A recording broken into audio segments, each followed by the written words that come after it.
Bueno, empezamos. Muchísimas gracias a todos por venir. Como siempre, Bitcoin Tuesday número... Es que esta vez me lo he saltado con el título, porque he puesto el título directamente en vez de poner... 13. Bitcoin Tuesday 13. Yo creo que... ¿Hay alguien que sea totalmente nuevo en el Meetup? Pues bienvenidos. Es el número 13. Empezamos el año pasado... Bueno, el año pasado un mes.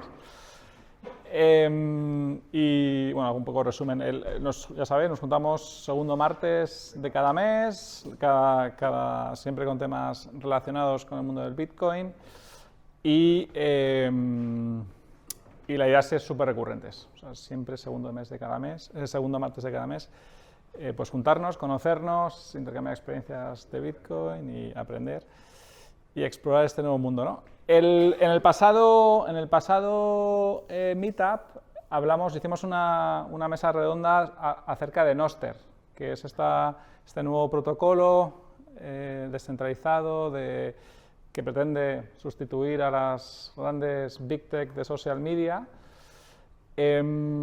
Y al final, hubo ciertas dudas de cuál era y ciertos comentarios de cuál era la diferencia entre Nostr y IPFS. Y bueno, pues coincide que nosotros, en la compañía que estamos montando, pues trabajamos mucho con IPFS. Y lo que pasa es que me cuesta mucho hablar de IPFS y de Bitcoin sin hablar del mundo del hipertexto y de la web y del Xanadu y de cómo empezó las grandes visiones de los visionarios de los sistemas de computación, cómo empezó todo esto en los años 60. Porque desde mi punto de vista, lo que está pasando ahora es muy parecido a lo que los grandes visionarios que os voy a contar cómo se imaginaban las redes de ordenadores y cómo iban a aumentar nuestra human intellect.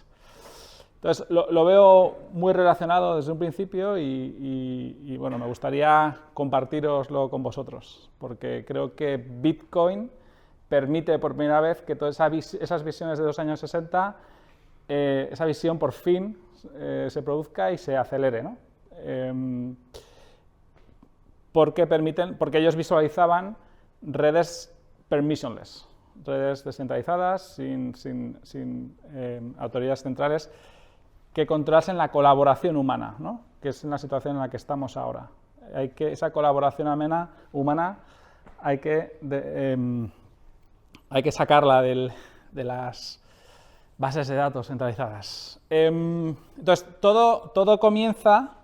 Es que me acabo de comprar el iWatch y puedo pasar diapositivas desde el móvil, desde el reloj. Bueno, el caso es que todo empieza y luego además coincide, bueno, yo os lo cuento, es cosas un poco más a nivel personal que a lo mejor no os interesa, pero mi comienzo con Bitcoin empieza con... Bueno, mi comienzo con Bitcoin no, pero mi comienzo con Minter comienza con esta frase. Cuando escucho a Marc Andreessen, no sé si sabéis quién es. Marc Andreessen es el creador, creó el primer navegador comercial de la historia de la web. Se llamaba primero Mosaic, que lo hizo con bajo una institución pública americana, y después se llamó Netscape, ¿no? En 1991 creo que fue. O sea, entonces este tipo tuvo, Marc Andreessen, un crack, tuvo la suerte de que terminó la carrera ahí en Illinois y su jefa le dijo: oye, hay un tío que se llama Tim Berners-Lee en Suiza que ha montado un sistema de hipertexto, ¿puedes montar un navegador? Entonces el tío le tocó el premio gordo.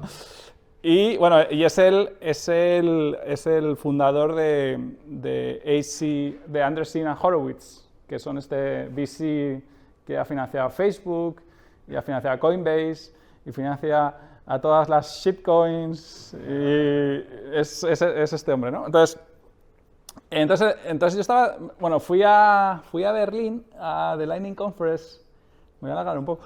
Fui a Berlín al The Lightning Conference en 2019 y justo cuando estaba yendo escuché un podcast en el que el tío decía, el pecado original de la web fue que hicimos el primer navegador y el pecado original de la web fue que no pudimos meter un sistema de pagos embedido en el navegador. Entonces, claro, yo escucho el creador del browser, el que vio nacer todas las aplicaciones, Yahoo, Google, sobre su navegador, ¿no? Y entonces explicando su experiencia, cómo se juntó, cómo se fue con Visa y con Mastercard a intentar meter un sistema embedido, programable, en su navegador, y obviamente fue a Visa y Mastercard y dijeron, ¿de qué me estás hablando? O sea, ¿de la web? ¿Esto qué es? ¿Internet? ¿Qué me estás contando? Entonces no pudieron, ¿no? Entonces de repente llegué a la conferencia de Lightning y dije, coño, Lightning Network, sistema de micropagos embedible en el browser, el problema de la web. Entonces, bueno, un resumen muy rápido de cuál es el problema con la web. El contexto de todo esto es Nostr, IPFS y esta descentralización, ¿no? Y por qué es importante y en qué estado estamos ahora y por qué estamos aquí, ¿no? Entonces, todo empieza en 1969, cuando Tim Berners-Lee crea el sistema de hipertexto. Y como ya sabemos, con una adopción masiva. O sea, empieza en 1991 con 0 usuarios y hasta ahora que tiene pues 5 billones. Desde nuestro punto de vista, la clave fue que procuraba la publicación de contenido descentralizada, sin pedir permiso. Tú llegabas con la web, te programabas tu web server y ¡pum!, podías empezar a publicar contenido al mundo entero sin pedirle permiso a nadie por primera vez, porque antes, pues aquí en España, la televisión española 1, la 2, ¿no? Y de repente aparece aquí una ventana que puedes publicar lo que tú quieras, ¿no? Entonces, para nosotros, pues, esto fue clave, ¿no?, para el crecimiento de la web. Eso y lo sencillo que era la web como sistema de hipertexto. Ahora luego os explico qué es un sistema de hipertexto. La web es un sistema de hipertexto. Lo que hizo las limitaciones técnicas de la web, lo que hace es que para una colaboración, impide la colaboración descentralizada. Para una colaboración tan sencilla como añadir un comentario a una foto, para añadir un comentario a una foto, necesitas una base de datos centralizada. Necesitas que todos nos conectemos a esta base de datos, a una autoridad central que nos controla, que le cedemos el control de nuestra información y además controla las interacciones que podemos hacer entre nosotros, ¿no? Un drama. ¿Esto tiene que ver con eso? No. O sea, bueno, ICANN es la que gestiona el DNS, ¿no? No. Son los gestores de las claves IP, digo, de las direcciones IP. Sí, no, bueno, esto es más que por las limitaciones de hipertexto, tú necesitas una base de datos centralizada, un MySQL para decir, estas son las identidades, estos son los logins, estos son los passwords, este artículo hace referencia a este artículo, este comentario hace referencia a este artículo, para luego poder mostrártelo junto. Necesitas una base de datos centralizada, necesitas un MySQL, ¿no?, en la estructura actual de la web. Todavía es peor, este sistema actual todavía es peor con Google, porque Google tiene el monopolio de las citaciones. O sea, Google es la única entidad del planeta que sabe quién está mencionando a quién. Eso es fundamental para la generación de conocimiento. Esas citaciones de quién menciona a quién es como se crea conocimientos. Y no lo sabemos. Es una caja negra que solo tiene Google con sus backlinks. Cuando te metes en Google Analytics, ¿no?, y ves, ¿a mí quién me ha referenciado? Me ha referenciado toda esta gente, ¿no? Pues eso es una información que tiene Google y que se lo cobra con las limitaciones de la web, junto a que no había un sistema de micropagos en el browser, hace que el único modelo de negocio válido sea la publicidad, ¿no? Entonces crea el concepto economía de la atención en unos sistemas esclavos que no nos permiten colaborar sin pasar por la autoridad central, que además solo encuentran el modelo de negocio de la publicidad, pues crea la attention economy.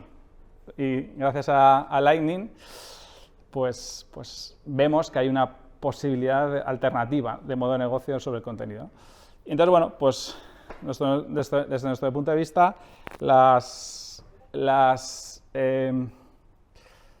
desde nuestro punto de vista, las autoridades centrales, o sea, Facebook, Twitter y toda esta gente está containing el potencial humano de colaboración. Entonces nosotros, bueno, lo que os voy a contar a continuación es cómo antes de la web, cómo la web solo es una forma de hipertexto, muy limitada versus las grandes visiones que había previamente con lo que era un sistema de hipertexto. Bueno, no sé si podéis levantar, ¿quién sabe qué es un sistema de hipertexto? Bueno, el sistema de hipertexto empieza en 1945 con ese artículo de Vannevar Bush, no me voy a extender mucho, de Vannevar Bush, que os recomiendo que os leáis, As We May Think. Este tío es el que era el responsable del presupuesto americano de ciencia y tecnología durante la Segunda Guerra Mundial. Pues cuando se terminó la Guerra Mundial, él escribió este artículo describiendo un sistema como la web, y el tío decía, el futuro de Estados Unidos es este. Y escribió este artículo que os recomiendo que os lo leáis. Y luego aparece un tipo que se llama Engelbart, que nosotros es uno de nuestros grandes mentores, que no conocemos, pero una de las inspiraciones, que crea el concepto de Augment Human Intellect. Y entonces crea todo este sistema de hipertexto en el que relaciona el hipertexto de la web con aumentar la inteligencia colectiva, la inteligencia humana. Cuando en esa época los ordenadores solo servían para cálculo de físico, de cálculo de misiles o para contar el censo americano. No servía para nada más. Y el tío tuvo la visión de decir, estas pantallas que ahora vemos hoy en día, ¿no? Y vemos el Twitter y vemos el comentario, esto el tío visualizó, eso va a aumentar la capacidad, aumentar la inteligencia humana, ¿no? Es el de la madre de todas las presentaciones. The mother of all demos. Correcto. Entonces, bueno, ¿qué es hipertexto? Una palabra rápida, pues escribir con links.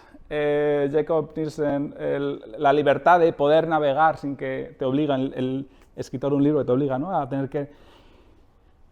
la libertad de poder navegar links.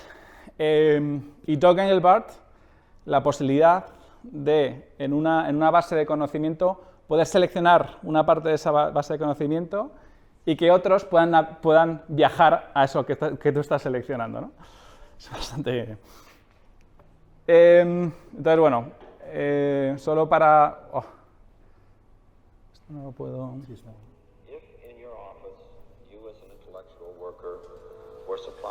Bueno, entonces, esto simplemente os lo paso por curiosidad, espero que no os aburra mucho.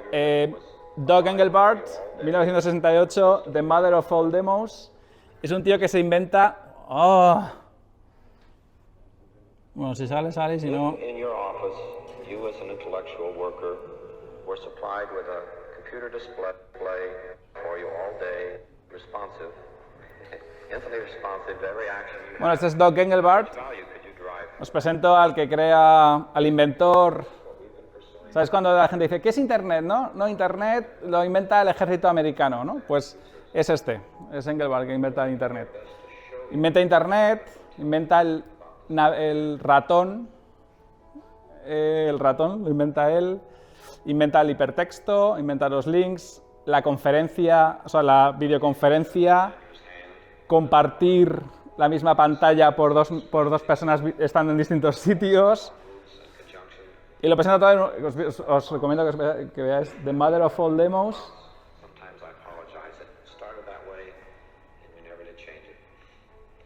This characterizes the way I could Bueno. sit here and look at a completely blank piece of paper. That's the way I start many projects. So with my system, that's a good start. I'll sit here and say, I'd like to load that in.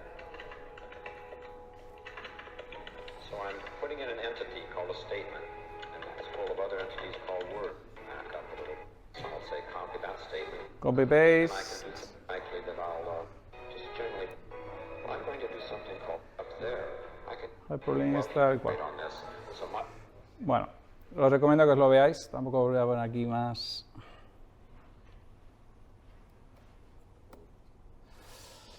Y bueno, hace todo un sistema de cómo aumenta, cómo las herramientas, cómo los ordenadores aumentan el sistema humano y cómo el sistema humano aumenta las herramientas, ¿no?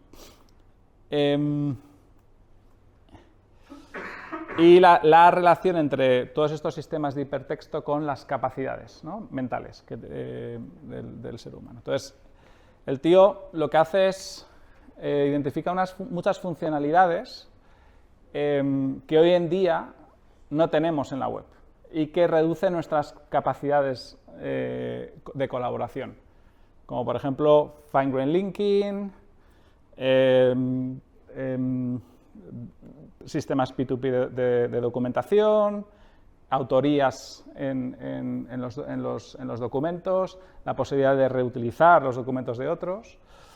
Y bueno, es interesante ver cómo ahora todos estos sistemas como Nostr, IPFS, Bitcoin y todos estos nuevos sistemas extraen esos sistemas que se inventaron en los años 60, hace 60 años, como los estamos por fin pudiendo construir, ¿no?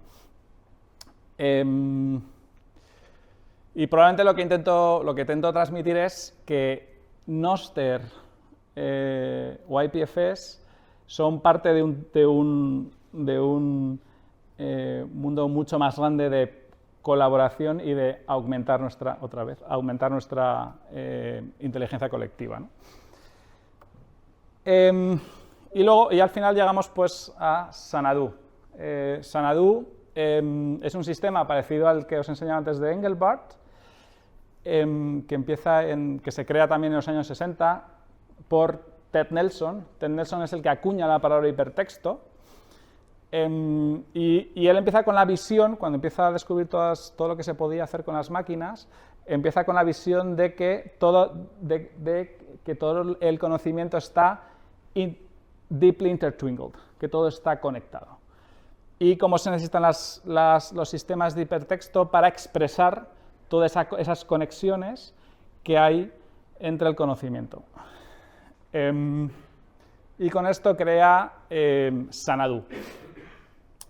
Xanadu es un proyecto que nos inspira mucho porque nos imaginamos el mundo, o sea, lo que está pasando ahora, nos imaginamos que se va a convertir en un mundo muy parecido a lo que es al sistema que fue Xanadu, ¿no? Que el sistema nunca llegó a desarrollarse totalmente, por falta de tecnologías que hoy tenemos, ¿no? Entonces, bueno, pues aspectos muy importantes que ahora mismo no tenemos y que son importantes son, pues por ejemplo, bidirectional links. Tú en la web, Joder, no sé cuánto voy a extenderme en estas cosas, pero en la web, tú cuando vas de un link a otro, cuando estás en otro link, no sabes cuál fue el documento previo que linkeaba los dos documentos, ¿no? Esos son bidirectional links que unen textos en las dos direcciones.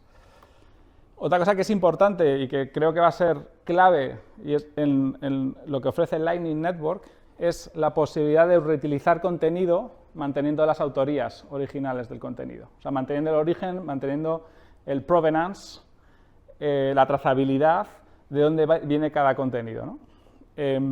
Eso también pues, lo llevaba el sistema de Xanadu en los años 60. Él ya contaba con firmas digitales, él ya hablaba con sistemas distribuidos de almacenamiento, él ya hablaba de sistemas de micropagos, él ya hablaba del concepto de transcopyright. Este concepto, transcopyright, creo que va a ser la manera en la que se va a implementar al final Lightning en la web, una vez que esté descentralizada y una vez que se use Lightning de manera masiva. El contenido van a ser fragmentos de contenido de muchos autores. Esta es nuestra opinión. El contenido va a ser fragmentos de contenido de muchos autores. Cada uno es con sus firmas digitales, cada uno puede provenir de distintos servidores, distintos relays, distintos proveedores de almacenamiento.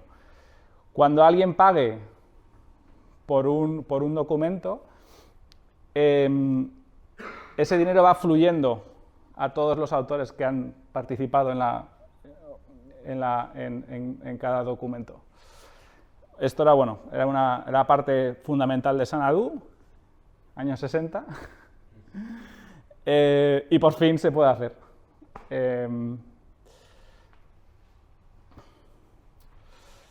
Y bueno, es muy interesante cómo él definió 17 reglas de cómo debería funcionar la web.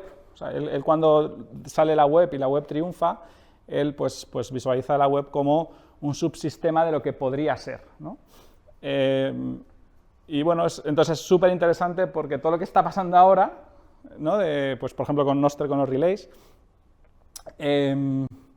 pues se va reflejando en todas estas reglas, ¿no? que el tío se inventó en el 62. Pues por ejemplo, él habla de cada servidor Xanadu está identificado de manera segura y única. Cada servidor Xanadu puede operar de manera independiente a la red. Cada usuario se identifica de manera única y segura. Se puede search, retrieve, create and store documents. Aquí probablemente Nostr, o sea, intentando aplicar si realmente el modelo de Xanadu es el válido, o sea, es el que va a funcionar,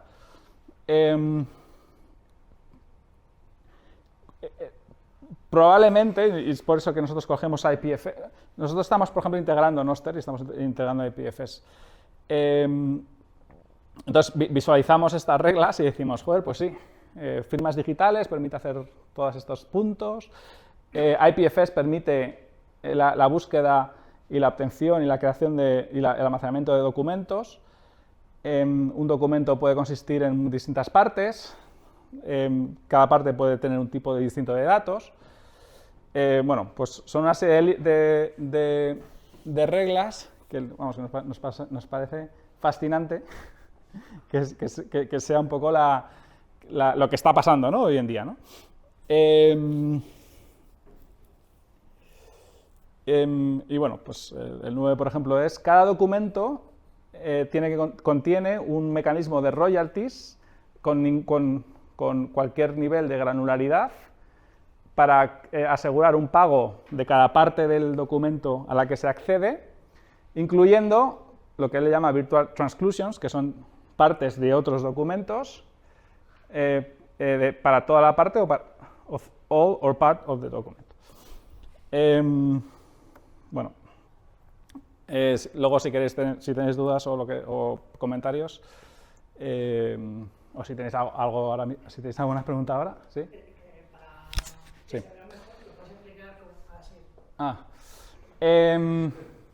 Y bueno, pues que cada documento es uniquely securely identified, que esto es, pues en Nostr pasa esto, en IPFS pasa esto, ¿no? Con los hashes. Sí, yo tengo una pregunta. Sí. Ok, así que gracias a los Light Network el pago va a poder fluir en todos los que han participado en la creación de esta página, digamos. Sí. Y si alguien hace una violación de copyright, si nada más copia y pega la página, ¿cómo se hace para ver lo que es una página? Me he explicado mal, ¿eh? No tiene por qué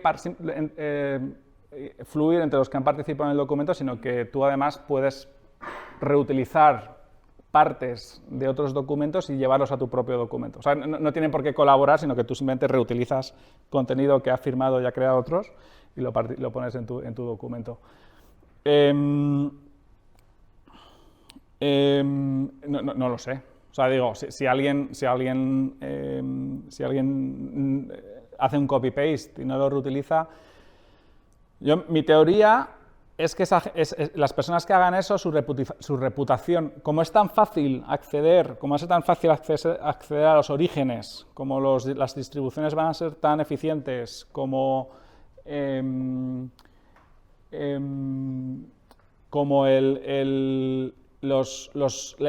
los backlinks, ¿no? O sea, la posibilidad de ver un documento y quién está hablando de ese documento va a ser tan... no está centralizado por Google, sino que realmente puede ser, cualquier persona puede continuamente traer esas relaciones con otros textos. Creo que va a ser muy fácil coger al que no cree, el que no tiene, el que no está el que no tiene autoría, el que no está diciendo el origen, pero el que no es auténtico. O sea, el que no es auténtico va a ser muy fácil. O sea, creo que va a estar muy detrás, muy al final, ¿no? Al final el protocolo eso no lo resuelve. Es como si tú coges el Quijote y le cambias 4 cosas o simplemente lo reescribes y dices que eso lo has hecho tú, ¿no? Digamos que es el mismo problema. El papel no te soluciona eso. O sea, esto no va a solucionar que tú cojas un texto, puedas hacer copy-paste y firmarlo con tus claves y decir que eso lo has hecho tú. Sí, pero en las páginas web se soluciona un poco gracias justamente a la base de datos y los copyrights. ¿No? ¿Por qué? ¿Cómo lo puedes hacer? O sea, tú tienes un blog. Yo voy a tu blog, copio tu contenido y lo pongo en mi blog. ¿Cómo soluciona? No, pero por ejemplo para libros, músicas, vídeos, etcétera, esto hay copyrights por las empresas centralizadas que van a hostear pues, el contenido.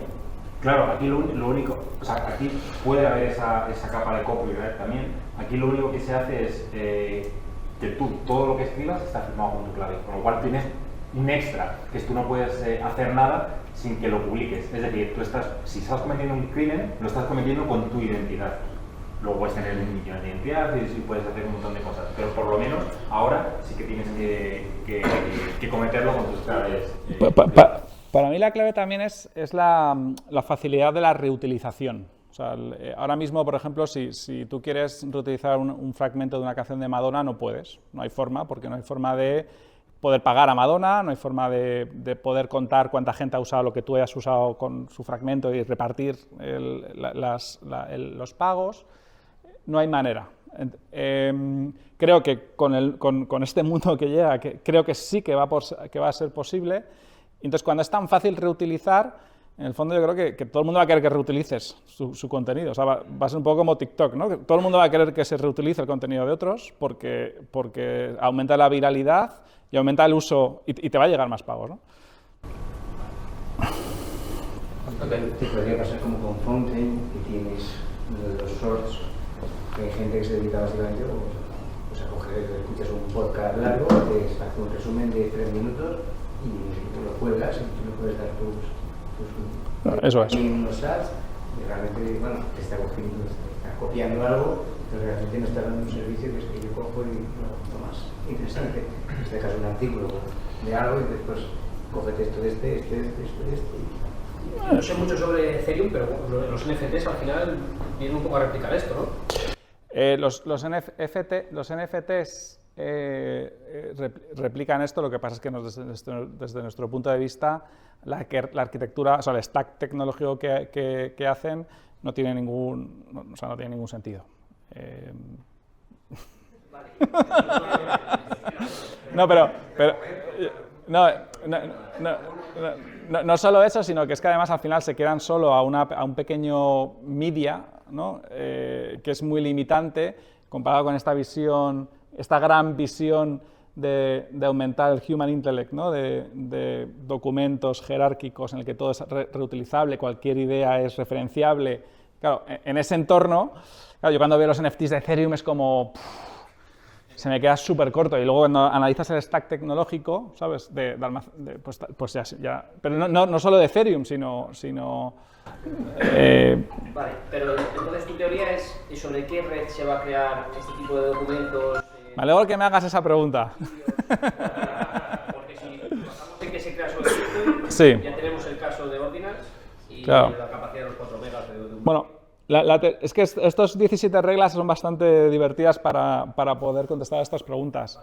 O sea, yo cuando voy leyendo estas reglas, o sea, si este tío está en lo cierto, pero desde mi punto de vista más o menos se habrá equivocado mucho, pero si esta gran visión, ¿no? de que hemos hablado,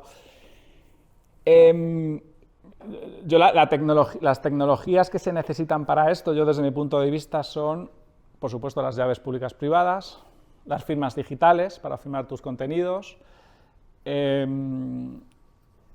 Una capa como Nostr es necesaria para esa capa de identidad que nos permite verificar esas llaves públicas privadas de quién son para cada uno. Esos relays que solucionan muchos problemas del P2P directo.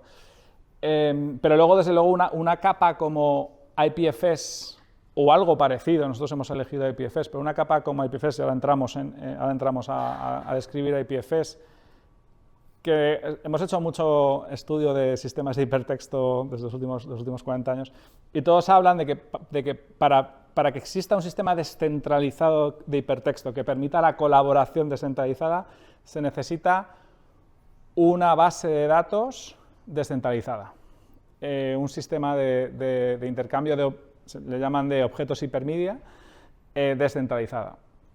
Que sea P2P, que sea, se llama content, ahora lo explicamos, que sea content addressable, y eso pero no se necesita un blockchain, no se necesita un blockchain para guardar todo esto. Son estas capas distribuidas de almacenamiento, en el que tú guardas fotos, yo guardo fotos, otro nos pide las fotos y uno de nuestros dos dispositivos le provee de las fotos. Existen servicios de almacenamiento que tú le dices, pásame tal link, ¿no? Estoy leyendo un documento con links y uno de los links es una imagen, pues tú le das a la imagen y te lo resuelve, esa imagen te la resuelve un servidor, ¿no? Pero no hace falta que esto esté en un blockchain, o sea, no hace falta. Y por supuesto, Lightning Network es el sistema. Me meto ya en algo que voy a explicar después. Lightning, entiendo, de una forma masificada y descentralizada. Sí. No lo que hay ahora. Yo soy un poco detractor de Lightning, lo que tenemos ahora. Sí. A nivel de privacidad y descentralización. A no ser que estés corriendo tu nodo en Plantor, no admitas pagos de terceros y los canales los tengas bastante seguros. Por eso no sé si realmente Lightning es la solución o hay otro tipo de solución a nivel on-chain en la que Bitcoin pueda tener realmente peso. Pero una pregunta, cuando te refieres a que no es de todo descentralizada, ¿a qué te refieres? Pues que al final todos los pagos corren por un mismo nodo, porque al final no sale a cuenta crear un canal tú mismo y meter una serie de Bitcoin para que todo el mundo pueda hacer esos pagos a través de tu canal, sino que al final todos los canales de que se hacen por Lightning pasan por un 10% de los canales que he creado, y el otro 80% o 90% realmente no tienen prácticamente uso de red. Y eso puede provocar un ataque, por ejemplo, de DDoS si quieres atacarse a Lightning o a Bitcoin. Sí, pero ten en cuenta que, por ejemplo, si uno de esos nodos se cae, o sea, sí que se puede rebalancear el tráfico por otros. O sea, Claro, pero ¿quién tiene ese dinero para poder rebalancear en esos canales? No, la ruta será más cara. O sea, hay hubs en Lightning y la mayoría, y hay nodos muy grandes, en la mayoría todo el tráfico puede pasar por ellos porque encima tienen unas fees muy bajas. Pero si hay un ataque contra esos nodos, se puede, el tráfico y los pagos se pueden hacer por otros nodos que no estaban siendo utilizados antes porque las fees estaban muy altas y bueno, y se podrían reutilizar por ahí. De todas maneras, lo digo porque es un... Perdona. El otro punto que a mí me chirría un poco es que si confiamos en pocos nodos, realmente esos nodos ya tienes que hacer cierta confianza para que ese nodo realmente no vendan información. De todas maneras, a lo mejor... La información de pago, me refiero. Realmente, tú si no... Un nodo que enruta Lightning no tiene la información para empezar. El mensaje de Lightning, el pago, es como Tor. O sea, no sabe a dónde va. O sea, Solo tiene los adyacentes. ¿Cómo? Y solamente tiene los adyacentes. Solo tiene... Sí, pero ahora mismo soy un 70% de nodos corriendo Tor. Me refiero que un 30%... No, pero o sea, no Tor en cuanto a nivel de red.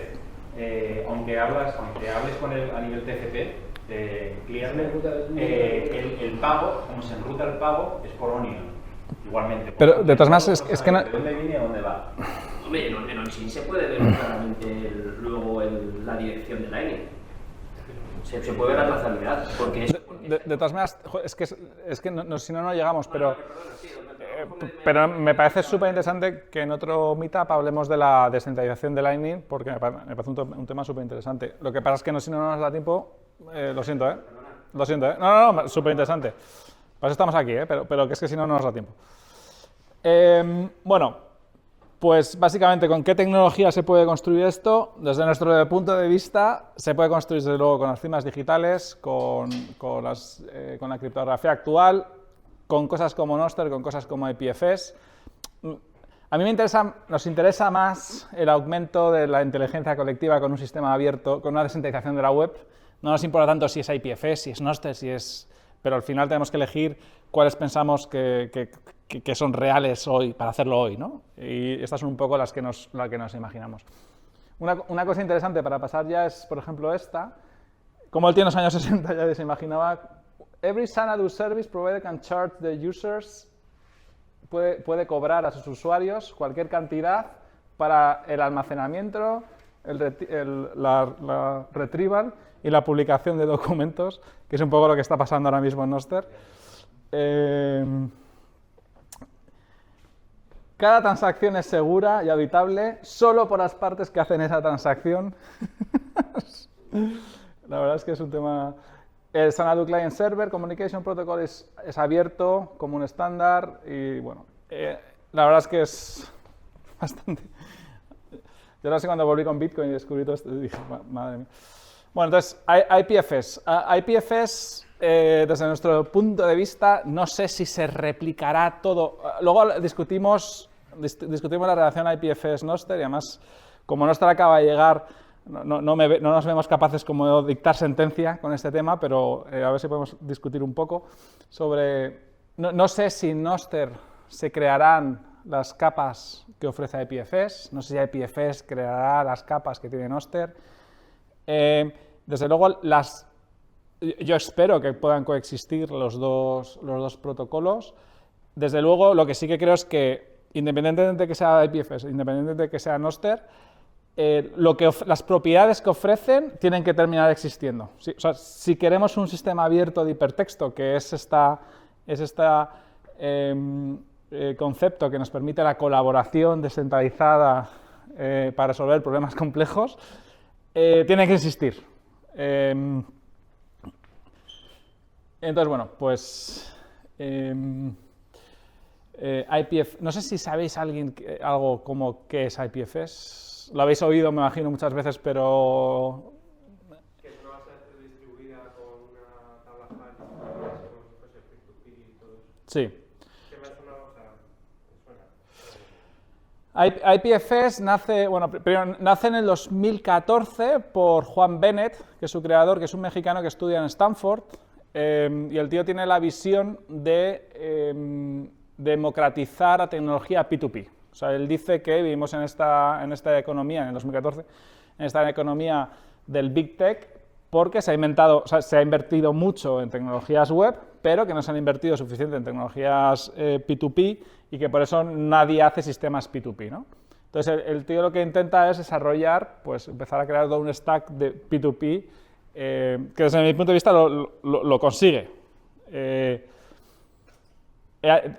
problema es que prometen muchas cosas desde que salen, bueno, ya sabemos cómo son los americanos con el marketing, prometen este concepto de pongo un fichero en IPFS y ya está. Y no necesito una base de datos, ¿no? Así de fácil. Pongo un fichero aquí en la red IPFS y la red IPFS se encarga de todo, ¿no? Claro, eso, pues 2014, 2015, 2017, entonces empieza el boom, ¿no? El bull run. Y entonces están todas estas aplicaciones de Ethereum, ¿no? De pongo en IPFS la foto, pongo en IPFS la discusión, pongo en IPFS el NFT, y claro, IPFS no funciona. O sea, no funciona. Así no funciona. No funciona, entonces mucha gente se frustra. Entonces empieza a crear un muy mal nombre, ¿no? Pero no me sé el dato, pero incluso ahora en este bullrun se sigue usando, sobre todo en el mundo de las shitcoins, y se sigue usando para los NFTs, ¿no? Incluso el 60%, ¿no? de las NFTs se ponen en IPFS, un tío paga un dineral, luego va a IPFS y el documento ha desaparecido, ¿no? No está. Bueno, nosotros pensamos que ese concepto de venta de globalidad, de que almaceno un documento y lo tengo ahí para siempre, pues que es falsa, no es real, ¿no? IPFS, Interplanetary File System, pues es un protocolo de hypermedia, que es como hipertexto, pero no solo texto, sino también imágenes, vídeos y audio, para el intercambio de ficheros en una red peer-to-peer. Intercambio de ficheros, almacenamiento y compartición de ficheros en un sistema distribuido, como un sistema de file system, pues distribuido. con la cosa muy importante, y es que usa content addressing, que ahora os explicamos lo que es. Addressing es cuando el nombre que le pones a los ficheros, pues la forma que tiene de nombrarlos es con su propio contenido. O sea, el propio contenido le da el nombre al fichero. Entonces, bueno, efectivamente usa cosas pues muy parecidas a BitTorrent. Esto probablemente es bueno, de hecho, el que crea el algoritmo de Kademlia, que es el algoritmo que usa BitTorrent para ver qué ordenador tiene qué película. O sea, hay una base de datos distribuida en la que cada nodo de BitTorrent tiene parte de la base de datos. Cada uno tiene, pues mira, estos ordenadores tienen estas pelis, ¿no? Entonces tú miras.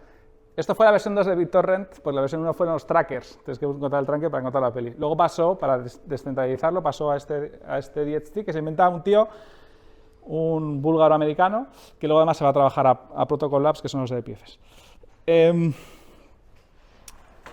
Y bueno, pues esto, lo que ofrece el DHT es que en una red de ordenadores, tú vas y dices, quiero tal peli. Entonces tú preguntas en el DHT y te dicen, estos 10 ordenadores tienen esa película. Entonces, esos 10 ordenadores, haces conexiones directas, P2P, con esos ordenadores, la película se hace en chunks, o sea, en trozos, y te resuelven toda esa película de una manera súper eficiente. Súper eficiente. O sea, una vez que encuentras el contenido, que es un poco lo que dice Fiat Jaff, que es el creador de Nostr, que no le gusta, una vez que lo encuentras, bien, pero es que encontrarlo es jodido, es complicado. Sobre todo cuando hay tanto contenido, ¿no? Pero una vez que o sea, ya, obviamente cuando estableces la conexión directa con 300 ordenadores que te dan un ordenador que además está hecho en trocitos, o sea, te encuentras una película que está hecha en trocitos y te la da, pues es súper eficiente, ¿no? La distribución de contenido. Y bueno, Julio, no sé si quieres... Entonces, bueno, simplemente IPFS es un protocolo, pero lo que han desarrollado es todo un stack de librerías ofreciéndote servicios P2P para tu aplicación, ¿vale? Entonces tienes networking, bueno, lo explica mejor Julio, pero tienes networking, tienes hole punch, como lo que hace Kit, tienes DHT, como lo que hace también Kit. Kit es el chat tal y cual. No sé si quieres explorar un poco más. Sí, a ver. Bueno, básicamente el tema de distribuir la información, o sea, trae un nuevo problema, ¿no? O sea, y esto de que cada nodo te pueda servir el dato, crea muchos problemas, porque, por ejemplo, nosotros en casa estamos detrás de un firewall. Entonces, si alguien quiere acceder a nosotros, a nuestros documentos, al principio, acordaros, ¿no? Habría que ver los puertos. Pero claro, eso es algo que tú tienes que manualmente tocar el router y escribir en la tabla del router. Es decir, esto no es para cualquiera y sobre todo no es algo automático. Lo puedes automatizar, hay scripts y etcétera. Hay un protocolo para eso, ¿no? Hay un protocolo, los routers hablan entre sí, UPnP, que hablan, pero no todos los routers hablan ese protocolo. Puedes habilitar. Y también se puede habilitar. Entonces, bueno, digamos que hay mucha casuística que cuando básicamente lo que haces es tener un montón de nodos privados en redes detrás de firewall, pues empieza a complicar la cosa, ¿no? Porque obviamente tener un servidor central tiene cosas buenas, no todo es malo, ¿no? Y una de las cosas buenas que tiene es que todo el mundo lo ve, todo el mundo lo accede. Por ejemplo, en cuanto a cosas vamos, un poco quizá de abajo arriba, cosas que se resuelven aquí que no son tan sencillas ni obvias de ver, pues lo que estábamos hablando, ¿no? Si yo quiero hablar con Gabo, y ambos estamos detrás de un firewall, se utiliza esta técnica de hole punching, que es básicamente hacer un agujero en la tabla mía del router para yo hablar con él y él mandar un mensaje hacia mí al mismo tiempo, de tal manera que su mensaje saliente escribe un récord en su router, que ese mensaje va para mí, y mi mensaje saliente lo mismo hacia él, y como se cruzan en el aire, por así decirlo, ambos podemos hablar utilizando redes privadas, ¿no? Esto es una cosa que se utiliza. ¿Y cómo se hace? Bueno, eso se hace midiendo los tiempos de latencia que hay entre los dos. y ajustando algunos mecanismos de sincronización para lanzar el mensaje a la vez, ¿no?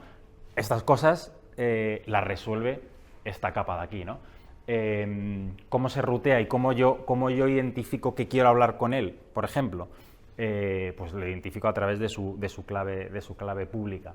Entonces, ¿cómo ruteo yo al final para poder hablar con él? Pues eso también hay que resolverlo. Un apunte, todo esto viene por el problema de que solo hay, pues si hay 10 direcciones IP, hay 10 dispositivos.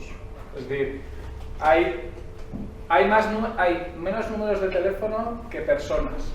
O sea, el concepto de IP dinámica de IP fija, ¿no? O sea, que yo si te quiero enviar a ti algo, tú no tienes una IP fija, porque no hay suficientes IP fijas para todos los dispositivos, ¿no? Entonces todos estos problemas vienen de ahí. Si no el sistema P2P funcionaría perfecto. Pero con la IPv6 solo soluciona, ¿no? Claro, con la IPv6 siempre soluciona, pero no llega nunca. Exacto. Y también hay maneras de tener una IP fija. Correcto. Pero si la pagara todo el mundo, no habría sentido.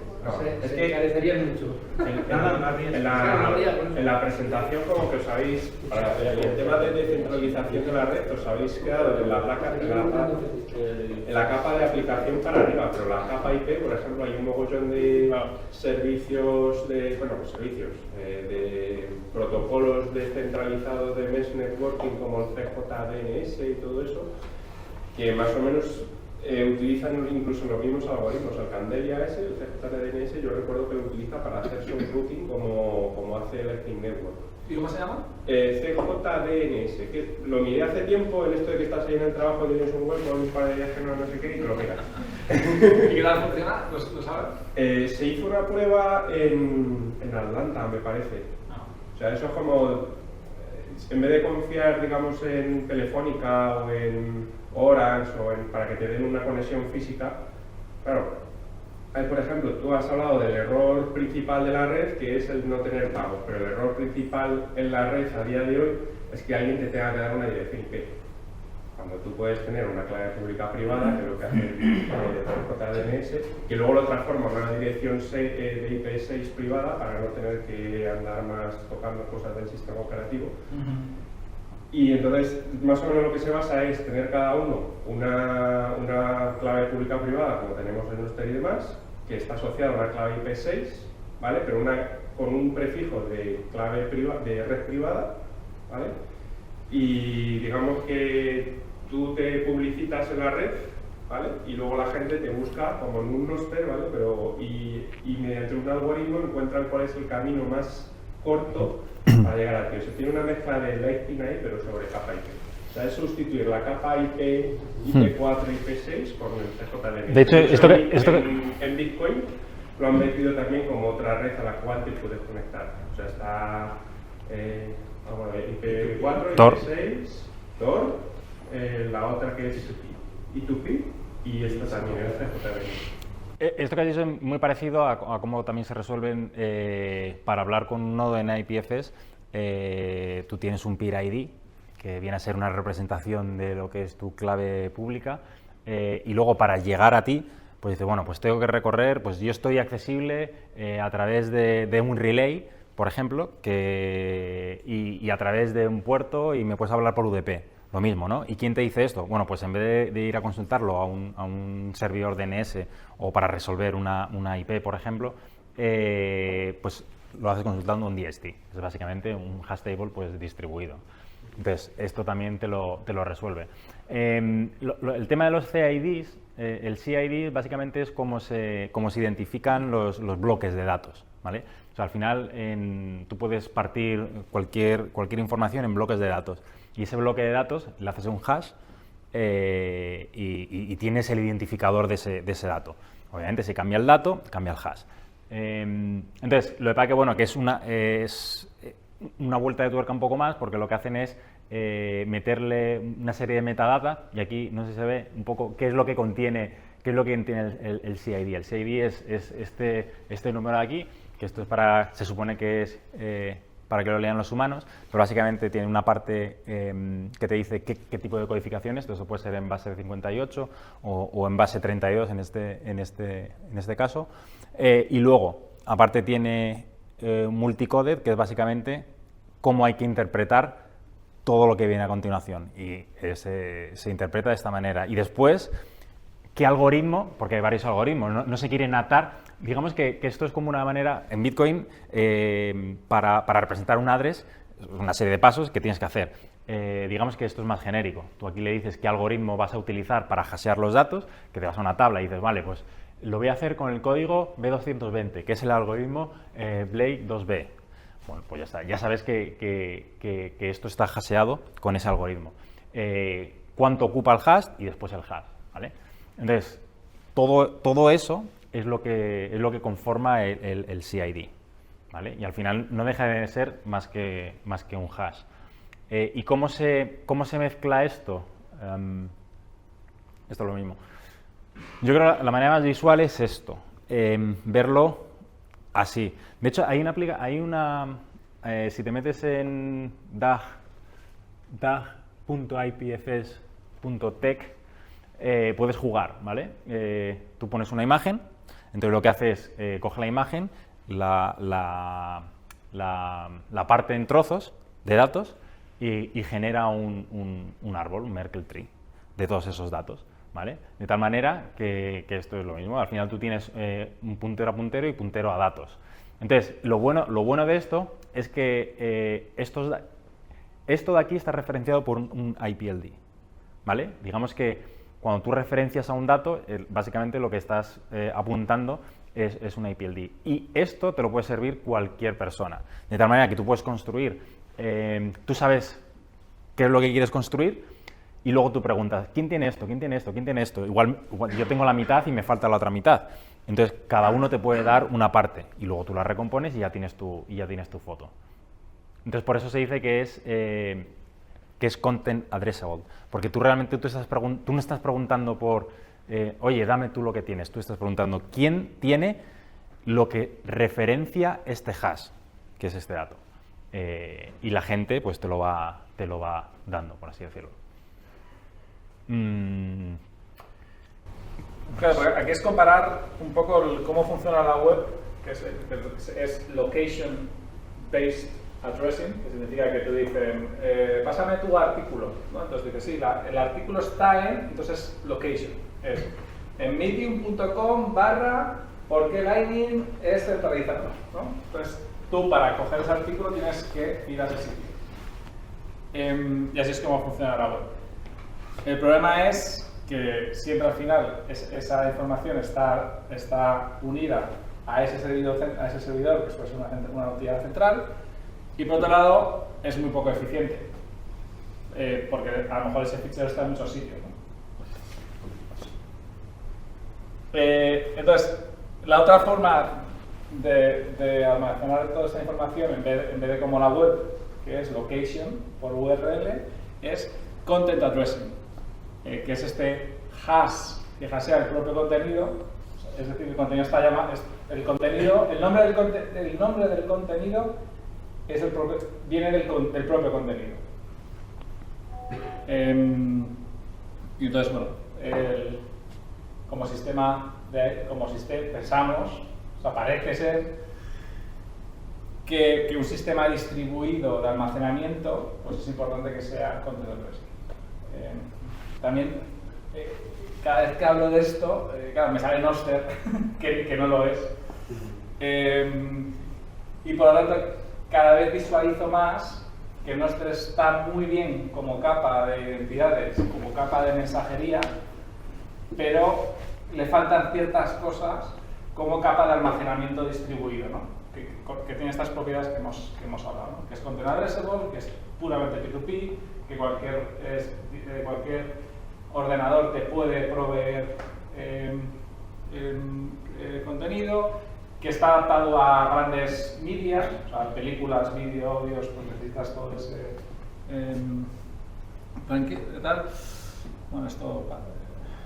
Entonces, bueno, pues ya para terminar, a P2P feature, si es IPFS y Nostr, por supuesto HTTP, pues eso en la web está para quedarse, y Bitcoin, la única solución a los problemas de la humanidad. La única duda es si IPFS, nuestra apuesta es IPFS y Nostr.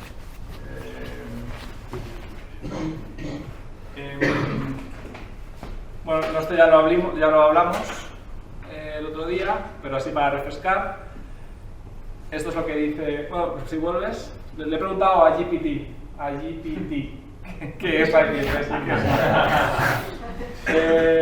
Entonces IPFS is a decentralized peer-to-peer network for storing and sharing files. IPFS focuses on file storage and retrieval. Additionally, IPFS uses content-based addressing to locate files. Está mucho más enfocado en el storage. Cosa que es interesante porque cuando estás en Nostr todos somos conscientes de que hace falta algo con storage, ¿no? O sea, hace falta algo. Claro, para mí la duda es, esa capa de storage, si Nostr es algo más que una red social para bitcoiners. Eso también puede pasar, ¿no? Que Nostr sea una red social para bitcoiners. Espero que no. Espero que si Nostr es algo más grande, pues, claro, para mí pueden pasar dos cosas. Puede pasar que esa capa de almacenamiento más optimizada, con tendencia al P2P, con tendencia al content addressing, con optimización de lo que hemos hablado antes, se cree en Nostr o pues, que coexistan distintos sistemas, como por ejemplo Nostr y IPFS. Yo no lo sé. Bueno, nuestra apuesta es utilizar, no sé si vosotros vais a construir algún sistema. Nuestra decisión ha sido integrar Nostr, si ya lo tenemos integrado. De hecho lo presentamos mañana lo que pasa es que no nos ha dado tiempo a hacerlo, bueno, mañana terminamos, por eso no lo vamos a presentar hoy, pero lo presentamos mañana en el Bitcoin en el Meetup de Barcelona. Y IPFS como sistema de storage. Entonces, bueno, básicamente el famoso Fiat-Jaf, pues una de sus principales banderas con Nostr, ¿no? Era crear un sistema sencillo, suficientemente descentralizado que funcionase, y creo que lo ha hecho y de manera excelente. Pero él siempre aboga de que Nostr no es P2P y que P2P no funciona. Entonces, yo haciendo esta presentación me he encontrado con esta clasificación de sistemas P2P y entonces he dicho, coño, si Nostr es es un sistema P2P luego está más grande, no estructurado, híbrido.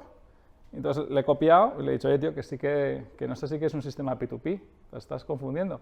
Y me ha dicho, busted, me ha dado la razón.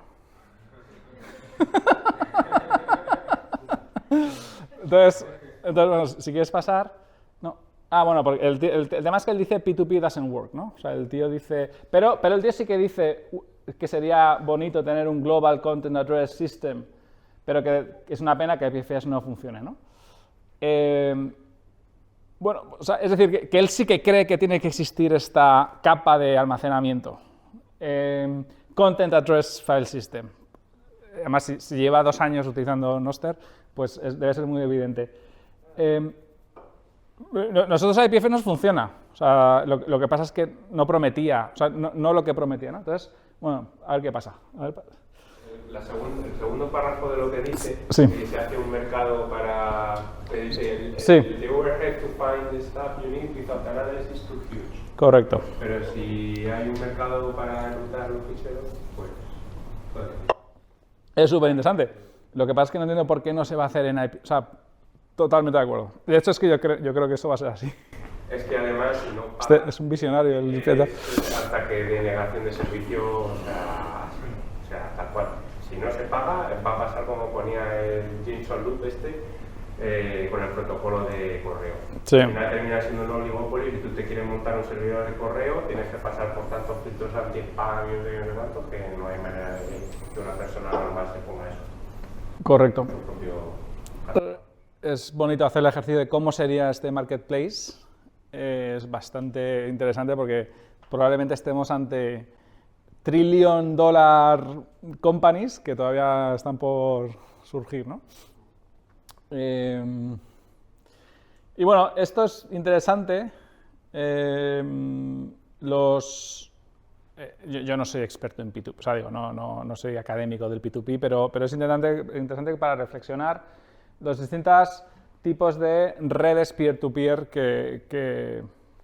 bueno, esta es una clasificación que hace una académica sobre los distintos sistemas peer-to-peer, ¿no? Entonces tienen client-server, que es totalmente centralizado, que es lo que tenemos en la web, o sea, hay un servidor facebook.com al que todos se conectan.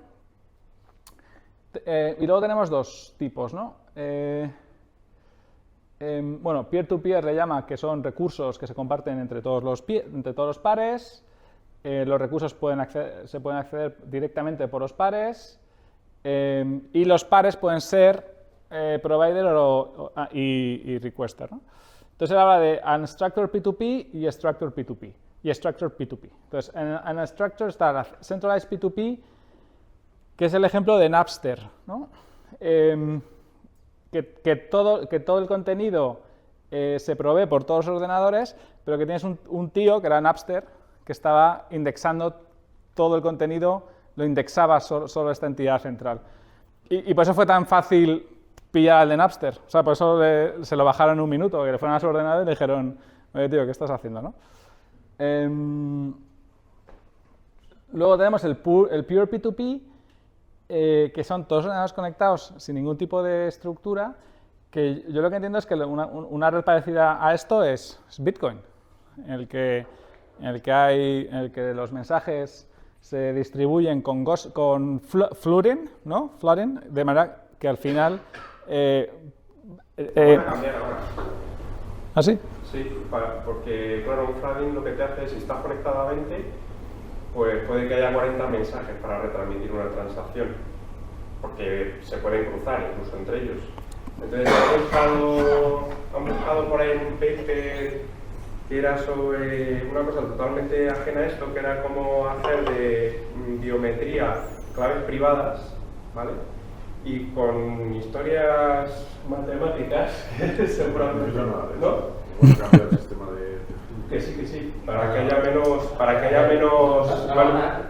Lo están hablando. Ya sabes que... Sí, a ver, de lo que se trata es que esto estaría bien que lo miras esto para darnos unas clases de ello. Que sí, que lo van a cambiar. A tocar eso. Que sí, pero a tocar. Te digo por qué. Para que tú, con menos capacidad de red, con menos ancho de banda, puedas conectarte a más gente, ¿vale? Entonces, ¿cómo se hace?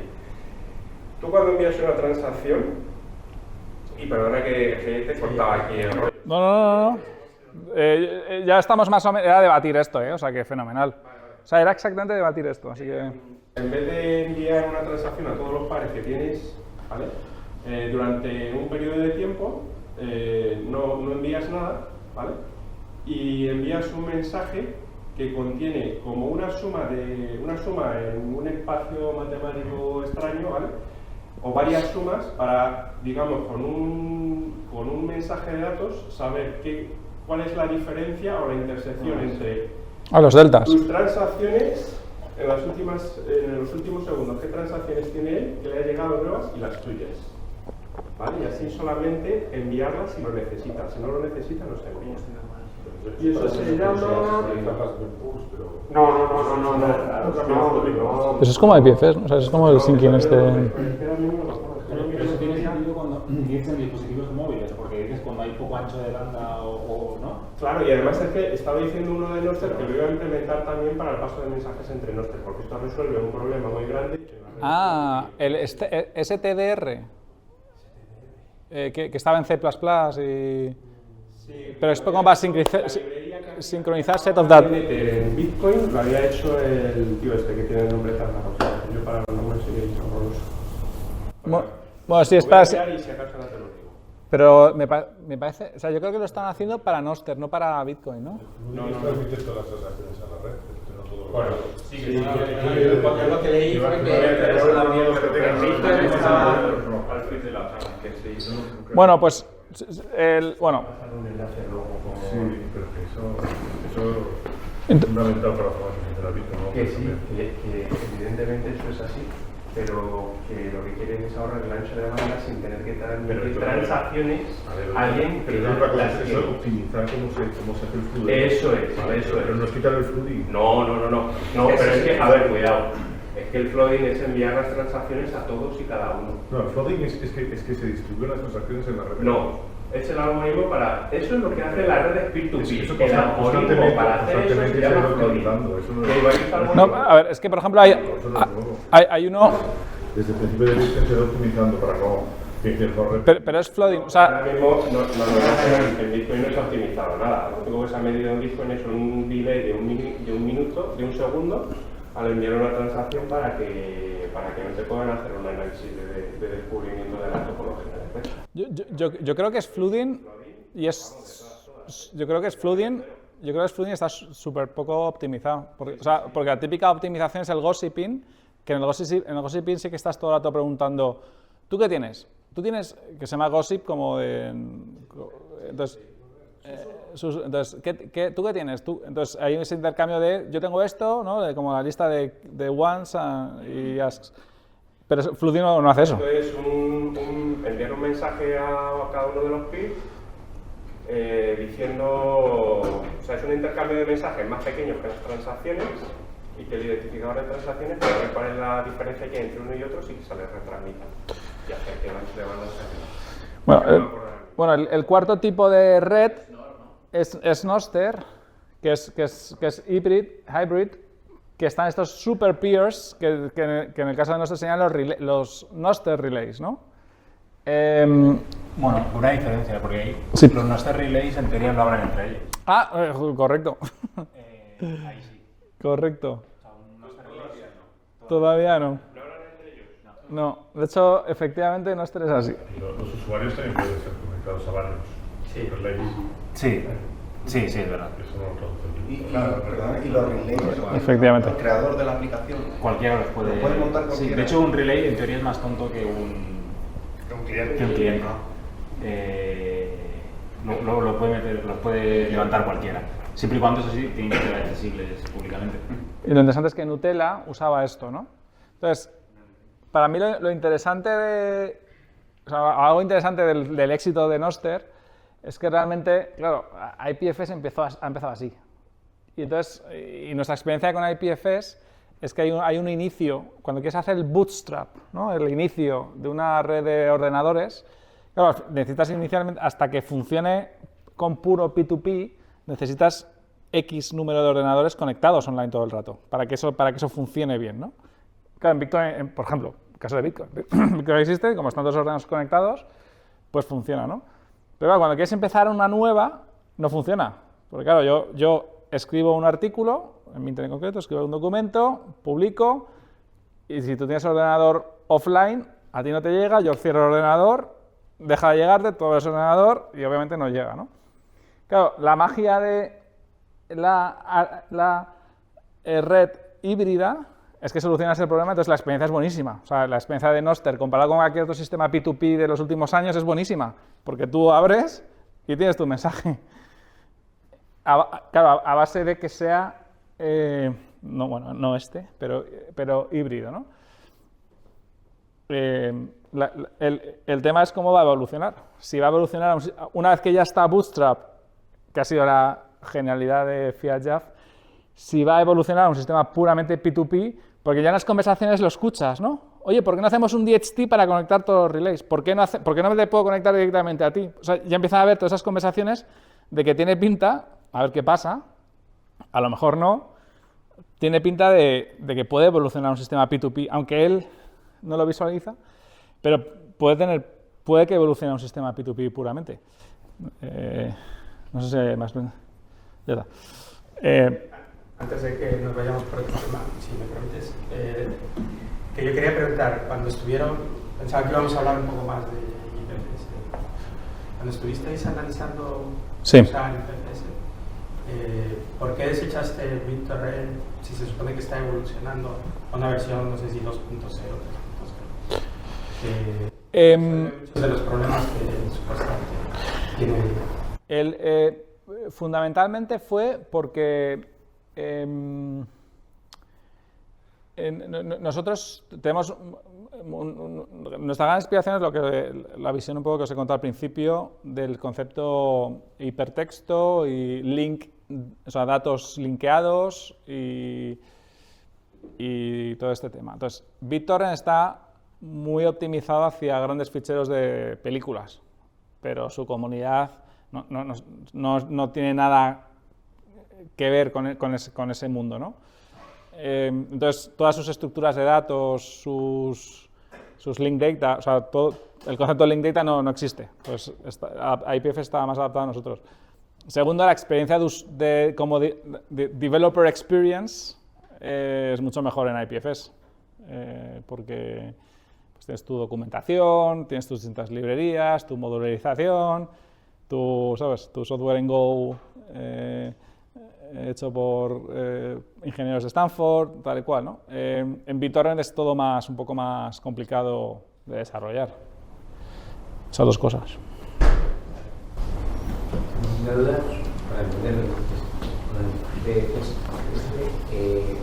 todos los, o sea, ¿dónde se guardan esa información? ¿Esos trocitos que tú dices que se hashean? Sí. ¿Serían todos los usuarios? ¿O son los ordenadores centrales, los servidores centrales? Sí, claro, IPFS, el problema de IPFS y de Protocol Labs es la fundación o compañía que monta Juan Benet para desarrollar IPFS. Claro, se encuentran con el problema del incentivo, de quién guarda los documentos.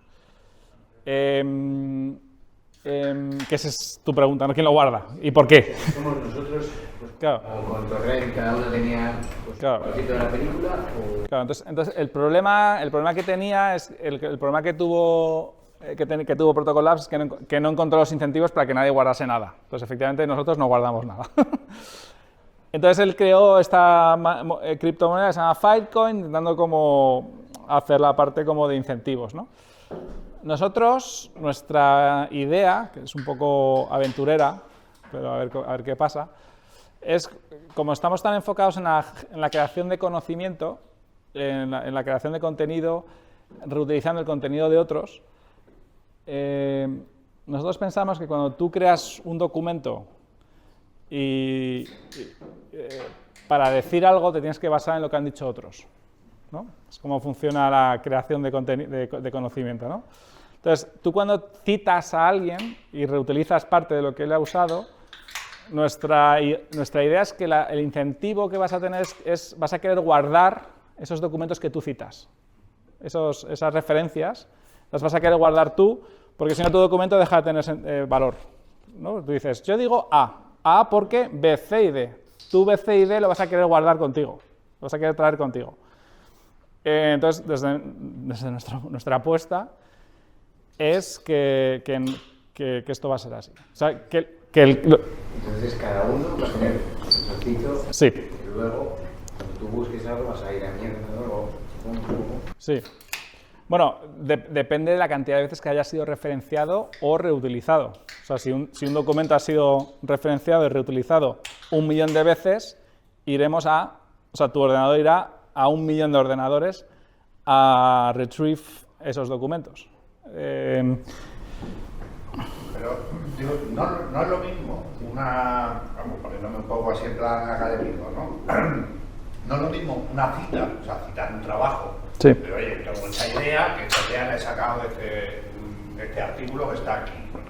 Eso es lo que sería una cita, una referencia, ¿no? Que lo que sería incorporar, lo que sería una obra derivada, por ejemplo, una película. Una película tiene una banda sonora. La banda sonora es una obra sujeta a propiedad intelectual autónoma, que yo la incrusto en plan frame, digamos, dentro de otra obra que es la película. Sí. Pero eso no tiene la misma consideración. Una cita que una transcursión, creo que la llaman. Yo le encuentro muchas similitudes, ¿no? O sea, es distinto. O sea, digo,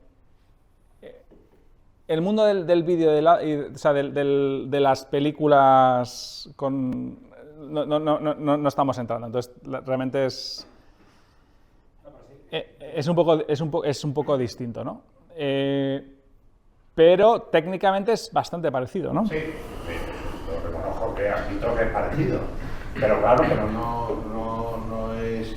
O sea, aquí la diferencia, por ejemplo, que yo le podría ver es, mientras que una cita o un link sería un puntero, es decir, yo simplemente referencio a esto, sin más, y una transcripción, o lo que venías a decir tú de la canción encima de la película, pues ocupa, o sea, realmente tienes un trozo muy grande de contenido que coges de otra persona. Y fíjate que, por ejemplo, eso tiene un impacto si tú quieres vender o quieres monetizar este documento de aquí. Como esto representa un 30% de lo que tú has hecho, digamos que de la misma manera, o luego hay un montón de maneras, pero de la misma manera, este señor es responsable del 30% de los beneficios de este. Por lo tanto, para derivada, es muy el diferente. 30% te correspondería a ti. Si lo hacemos así, obviamente habrá que ver si esto es, igual esto es paja y donde está toda la chicha es aquí. Pero un algoritmo podría ser ese, simplemente por... Pero de todas maneras, no he entendido del todo tu pregunta, Javier. O sea, bueno, es diferente, yo lo entiendo que sí es diferente. O sea, que aquí parece que tiene el mismo tratamiento lo que es la referencia a ver, pensemos en los frames, ¿no?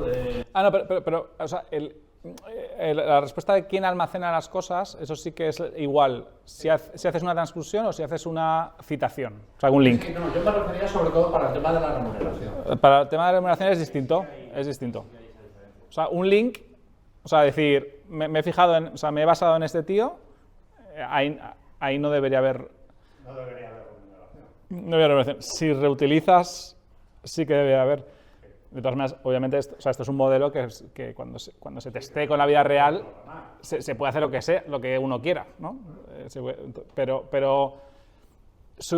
la idea base de Ted Nelson del transcopyright, que significa que tú cuando publicas en estas redes directamente estás dando los derechos a que cualquiera pueda reutilizar tu contenido si mantiene la autoría y los royalties, que es como que simplifica el copyright. A mí la idea me encanta, a ver qué pasa, ¿sabes? A ver cómo se implementa, ¿no? Pero a mí esa idea, esa simplificación de la reutilización de contenido me encanta. Es verdad que probablemente cada medium será distinto, o sea, será distinto los textos de no sé qué, las imágenes de famosos, las películas, los vídeos, cada uno tendrá a lo mejor sus distintas implementaciones, pero... Pues yo no veo que este sistema vaya a facilitar,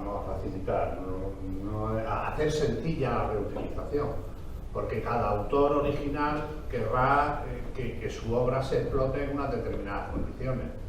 Entonces, no va a haber un sistema único de reutilización. Yo creo que depende del caso de uso que estés planteando. Porque esto, por ejemplo, yo sí que lo veo en el ámbito de Internet para blogueros, por ejemplo, ¿no? Para gente que escribe muchos artículos en Medium y tal. Oye, pues yo cojo la cita de Noster de que lo has plagiado, ¿no? Y te dice, oye, pues no me estás pagando los royalties. Para eso sí, a lo mejor una obra tipo una película más o una novela ya más elaborada, pues sí, a lo mejor ahí no, porque el autor quiera explotarlo de otra manera. Pero yo sí que creo que tiene sus casos y eso habrá que verlo. Tenemos una experiencia parecida, ¿no? Digamos que es el tema del software libre. En el software libre hay un montón de licencias, la mayoría de las cuales permiten la reutilización en unas determinadas condiciones. Pero yo no sé si habéis estado metidos en algún proyecto con software libre, o sea, sobre todo cuando creas un cacharro, un hardware, que empiezas a meterle software libre y es un follón de 3 pares de cojones el lidiar con el tema de los derechos. Porque una parte está licenciada con el NIR, otra está licenciada con la GPL, otra está con la Creative Commons, otra y es un follón de 3 pares de cojones. O sea, tienes que hacer yo una vez estuve en un disclaimer que bueno, nada más que para contar la cantidad de licencias que utiliza es un libro casi lo que tiene que escribir, ¿no? Entonces, pero el Linux se ha desarrollado así de aquí estamos. ¿No? O sea, tú te metes en Google, tú te vas a la parte legal y ves ahí una biblioteca entera de licencias. Si quieres. Ahora ya necesitamos que te haga. Pero, ¿tenías una pregunta?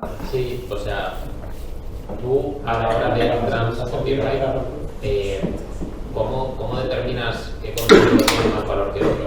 O sea, al final lo haces en función de cuantas más referencias debes de recibir más dinero, o porque claro, tú en una página si estás referenciando a 6 contenidos, ¿cuál sabes el que tiene más valor? No tengo ni idea. O sea, me refiero...